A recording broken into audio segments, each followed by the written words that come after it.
Hello বন্ধুরা, curious and creative mind চ্যানেলে তোমাদের সবাইকে সুস্বাগতম জানাই।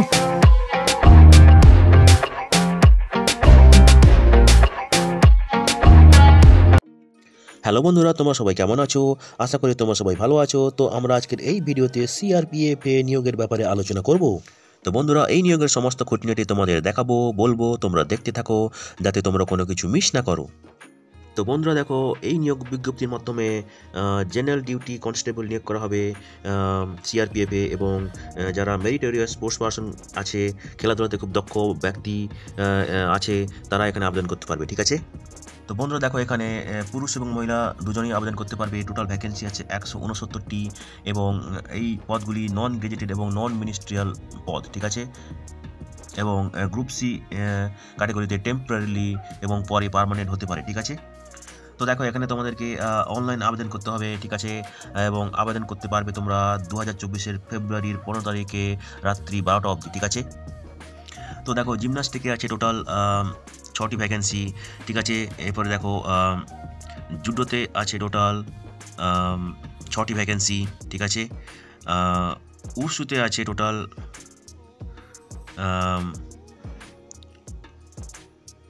প্রায় 7টি ভ্যাকেন্সি। ঠিক আছে।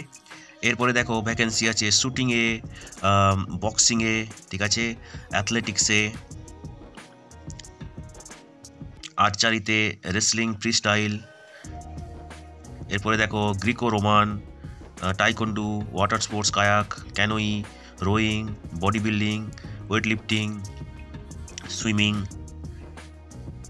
Swimming, diving, triathlon. ঠিক আছে। ক্যারাটে, যোগা, ইকুয়েস্ট্রিয়ান, ইয়াকিং, ice hockey, ice skating, ice skiing. ঠিক আছে। তো বন্ধুরা দেখো, এখানে পুরুষদের জন্য আছে 83টি এবং মহিলাদের জন্য আছে 86টি। টোটাল আছে 169টি, সমস্ত ক্যাটাগরি মিলে। ঠিক আছে।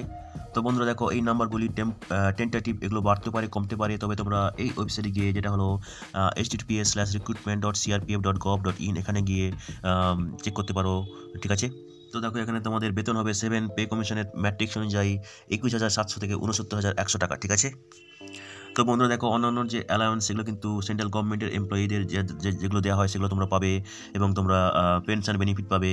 ঠিক আছে। New defined contributory pension scheme implemented যেটা হয়েছে, সেটা সেই অনুযায়ী পাবে। ঠিক আছে। তো দেখো, এখানে বয়স তোমাদের হতে হবে 18 থেকে 23 বছরের মধ্যে। ঠিক আছে। যারা সংরক্ষিত ক্যাটাগরির প্রার্থী আছো, তাদের ক্ষেত্রে যথারীতি সরকারি নিয়ম অনুযায়ী বয়স ছাড় পাবে। ঠিক আছে। এখানে মিনিমাম যোগ্যতা হতে হবে মাধ্যমিক পাস কোনো স্বীকৃত বোর্ড থেকে। ঠিক আছে। তো এই নিয়োগ বিজ্ঞপ্তিতে যারা আবেদন করতে পারবে, তারা তাদেরকে মেরিটোরিয়াস স্পোর্টস পারসন হতে হবে। ঠিক আছে।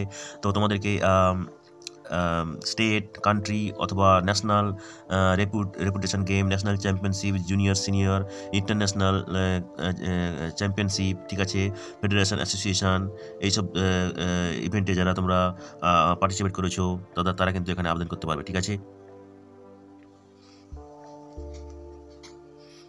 ইউনিভার্সিটি, ইন্টার ইউনিভার্সিটি টুর্নামেন্টে, ঠিক আছে, অ্যাসোসিয়েশন অফ ইন্ডিয়ান ইউনিভার্সিটিজ, এগুলো তোমরা আবেদন করতে পারবে। স্কুল, ন্যাশনাল স্কুল গেম, ঠিক আছে, এখানেও তোমরা আবেদন করতে পারবে। ঠিক আছে। তো তোমাদের 15/2/2024 তারিখে যা বয়স হবে সেটাই কিন্তু গ্রাহ্য করা হবে। ঠিক আছে। তো দেখো, যারা তোমরা 1/1/2021 থেকে 31/12/2023 মধ্যে বিভিন্ন যে competition, championship, school, inter school, university অথবা ন্যাশনাল, ইন্টারন্যাশনাল ইভেন্টে পার্টিসিপেট করেছো অথবা মেডাল জিতেছো, তারাই কিন্তু এই পদগুলোতে আবেদন করতে পারবে। ঠিক আছে। তো দেখো, যারা মেডাল জিতেছো তাদেরকে এক্সট্রা মার্ক দেওয়া হবে। ঠিক আছে। তো মার্ক ডিস্ট্রিবিউশনটা দেখে নাও তোমরা। অলিম্পিকে সোনা জিতলে 100 নম্বর, সিলভার মেডাল জিতলে 96 নম্বর, ব্রোঞ্জ মেডাল জিতলে 92 নম্বর এবং পার্টিসিপেট করলে 80 নম্বর। ঠিক আছে। ওয়ার্ল্ড চ্যাম্পিয়নশিপে সোনা জিতলে 90 নম্বর, সিলভার জিতলে 86 নম্বর, ব্রোঞ্জ জিতলে 82 নম্বর এবং পার্টিসিপেট করলে 70 নম্বর। ঠিক আছে। তো বাকিগুলো তোমরা এখানে দেওয়া আছে টেবিলে, তোমরা দেখে নাও। ঠিক আছে।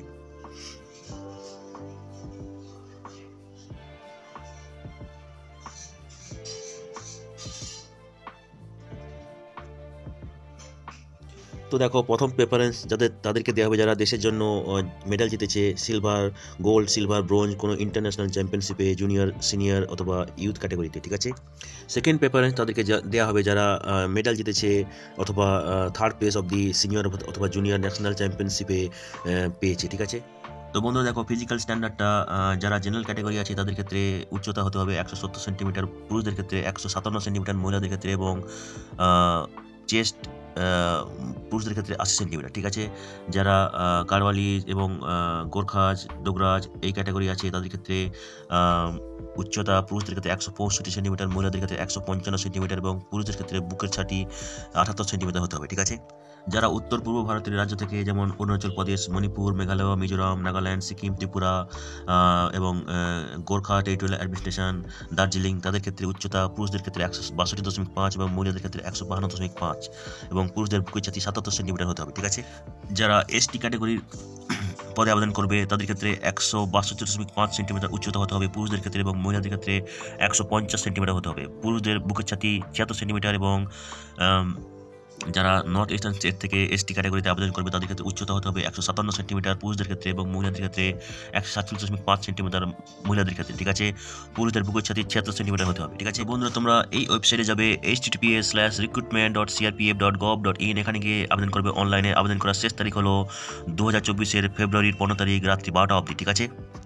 তো বন্ধুরা দেখো এখানে একটা অ্যাপ্লিকেশন ফি আছে যেটা জেনারেল এবং ওবিসি ক্যাটাগরি এবং ইডব্লিউএস ক্যাটাগরিদের পে করতে হবে, যেটা হলো 100 টাকা, ঠিক আছে। মহিলাদের এবং যারা এসসি এবং এসটি ক্যাটাগরিতে আবেদন করবে তাদেরকে কোনো অ্যাপ্লিকেশন ফি দিতে হবে না, ঠিক আছে। তো দেখো যারা গভর্নমেন্টের কোনো কাজে পদে কাজ করছো এবং এই পদগুলোতে আবেদন করতে চাও তোমাদেরকে নো অবজেকশন সার্টিফিকেট সাবমিট করতে হবে, ঠিক আছে।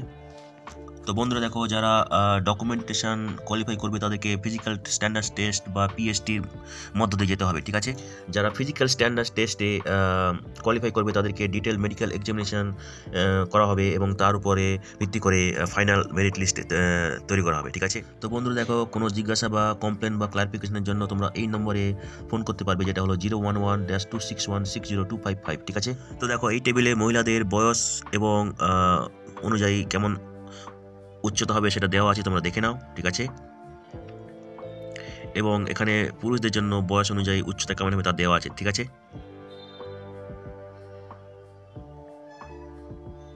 তো দেখো এটা হচ্ছে নো অবজেকশন সার্টিফিকেট ফরম্যাট যারা সেন্ট্রাল বা স্টেট গভর্নমেন্ট এমপ্লয়ি হিসেবে কাজ করছো, ঠিক আছে। তো বন্ধুরা দেখো যারা ওবিসি ক্যাটাগরিতে আবেদন করবে তাদেরকে এই সার্টিফিকেটটা জমা দিতে হবে, ঠিক আছে। যারা এসসি এসটি ক্যাটাগরিতে আবেদন করবে তাদেরকে এই সার্টিফিকেটটা যথাযথ কর্তৃপক্ষের কাছ থেকে সাইন করিয়ে জমা দিতে হবে, ঠিক আছে।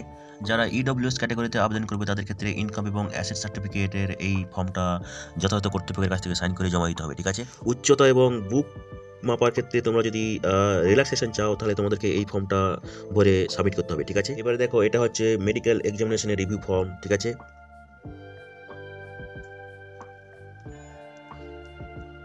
এবার দেখো যারা তোমরা ভারতকে আন্তর্জাতিক প্রতিযোগিতায় রিপ্রেজেন্ট করেছো তাদেরকে এই ফর্মটা ফিল আপ করে সাবমিট করতে হবে, ঠিক আছে। এবার দেখো যারা তোমরা ভারতকে জাতীয় কম্পিটিশনে রিপ্রেজেন্ট করেছো তাদেরকে এই ফর্মটা ফিল আপ করে সাবমিট করতে হবে। এবার দেখো এটা হচ্ছে মেডিকেল ফিটনেস সার্টিফিকেট, এটা তোমাদেরকে মেডিকেল এক্সামিনেশনের অ্যাপ্লিকেশনের সঙ্গে সাবমিট করতে হবে, ঠিক আছে।